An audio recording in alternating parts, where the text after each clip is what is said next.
আজকে সুপ্রিম কোর্টে একটা মজাদার ঘটনা ঘটলো এবং বলা যেতে পারে এটা আশ্চর্যতম ঘটনা। বি আর গাবাই, যিনি আমাদের চিফ জাস্টিস অফ ইন্ডিয়া, তাকে রাকেশ কিশোর নামের এক অ্যাডভোকেট, যার বয়স হচ্ছে 71 বছর, তিনি জুতো ছুড়লেন। এরকম ঘটনা খুব বিরল বা বিরলতম বলা যেতে পারে। চিফ জাস্টিস ইন্ডিয়ার উপরে কোনো এক অ্যাডভোকেট জুতো ছুড়ছে। আচ্ছা, এর পিছনে কারণটা কি এটা একটু জেনে না। ব্যাপারটা হচ্ছে, কিছুদিন আগে চিফ জাস্টিস অফ ইন্ডিয়া একটা পিটিশন শুনছিলেন, যে পিটিশনে ডিমান্ড করা হচ্ছিল খাজুরাওয়ের একটা মন্দিরে বিষ্ণুর মূর্তির যে মাথাটা ভেঙে গেছে সেই মাথাটা যেন লাগানোর আদেশ দেয় চিফ জাস্টিস অফ ইন্ডিয়া, অর্থাৎ সুপ্রিম কোর্ট। কাকে? আর্কিওলজিক্যাল সার্ভে অফ ইন্ডিয়াকে।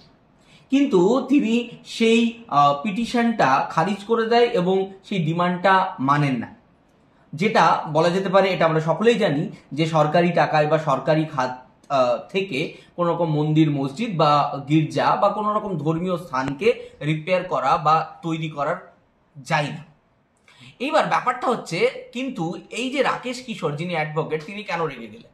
তার রাগের কারণটা হচ্ছে যে তিনি যে এই পিটিশনটা খারিজ করলেন শুধু সেরকম নয়, তিনি একটা কথা বললেন যে বিষ্ণুকে বলো, সেই মূর্তিকে বলো নিজে নিজে নিজের মাথাটাকে লাগিয়ে নিতে বা ঠিক করে নিতে, রিপেয়ার নিজে নিজেকে করে নিতে। ভগবানের তো সেই ক্ষমতা বা শক্তি আছে, সেটা করে নেওয়া। এবং এই কথাটাই রাকেশ কিশোরের খুব খারাপ লাগে এবং তার মনে হয় যেটা তার ধর্মকে অপমান করা হয়েছে। যদিও তিনি আমাদের চিফ জাস্টিস অফ ইন্ডিয়া পরবর্তীকালে বলেছেন যে আমি কোনো ধর্মীয় আঘাত আনতে চাই না, কোনো ধর্মকেই আমি অসম্মান করি না, সব ধর্মকেই আমি সম্মান করি। এবার তোমরা বলো, তোমাদের কি মনে হয় এই বিষয় সম্পর্কে? কার দিক থেকে কতটা ভুল হয়েছে? কমেন্টে অবশ্যই জানাও।